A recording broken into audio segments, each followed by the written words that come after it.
তো আমার শিক্ষা লার্নিং কাপ সেন্টারের সাফল্যের পর আন্তর্জাতিক স্তরে আমরা সোজা শান্তিনিকেতন থেকে বেরিয়ে যাচ্ছি।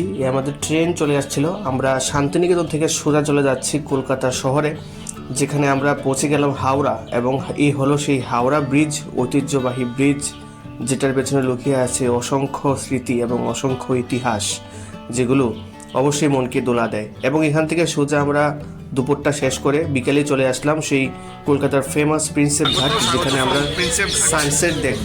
কলকাতা শহরে আসবো আর মানে প্রিন্সেপ ঘাটের সানসেট দেখবো না, সেটা কি হতে পারে? তো এটা হতেই পারে না। তো তাই আমি আর আমার বোন পৌঁছে গেলাম সেই প্রিন্সেপ ঘাট।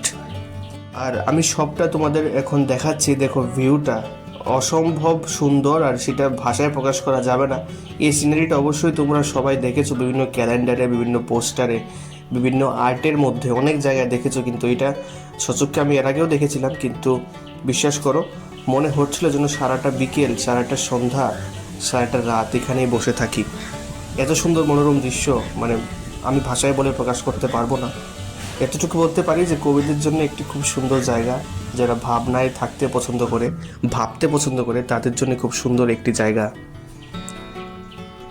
এত সুন্দর একটা পরিবেশ, সত্যি আমি আশা করি তোমরা দেখে যেটুকু বুঝতে পারছো, তার থেকে 100 টাইমস বেটার কিন্তু সচক্ষে দেখার যে আনন্দ, সেটা কিন্তু অন্যরকম। আমি মোবাইলে যতটুকু সম্ভব দেখানোর চেষ্টা করছি, কিন্তু এটা হলো ওই জায়গাটা, সবটা এরিয়া কিন্তু, মানে সবটা পার্ক যেটা করা রয়েছে। এখানে যদি কেউ টুরিস্ট এসে লজে চড়তে চায়, ওই জায়গাটা থেকে চড়তে পারবে। ছবিতে যাকে দেখতে পাচ্ছ, ছবিতে যে দেখতে পাচ্ছ, এখানে এখানকার মুখ্যমন্ত্রী আলোচনা করছে। আমরা পৌঁছে গেলাম যে সেই বাবুঘাট, আরেকটি খুব গঙ্গার ঘাট যেটা খুব ফেমাস। এবং বাবুঘাটের মধ্যে কিন্তু এই সুন্দর এই লাইটিংগুলো, আর আকাশটা দেখো কত সুন্দর হয়ে আছে, মানে পার্পেল আকাশ এবং পিঙ্ক আকাশ, সত্যি খুব ভালো লাগছে দেখে।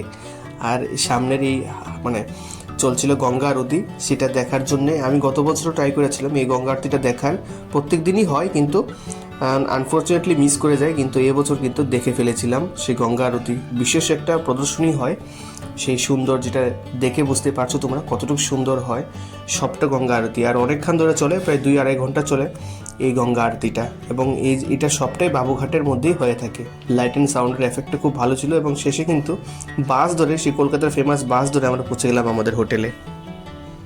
এবং বাকিটা অবশ্যই কালকে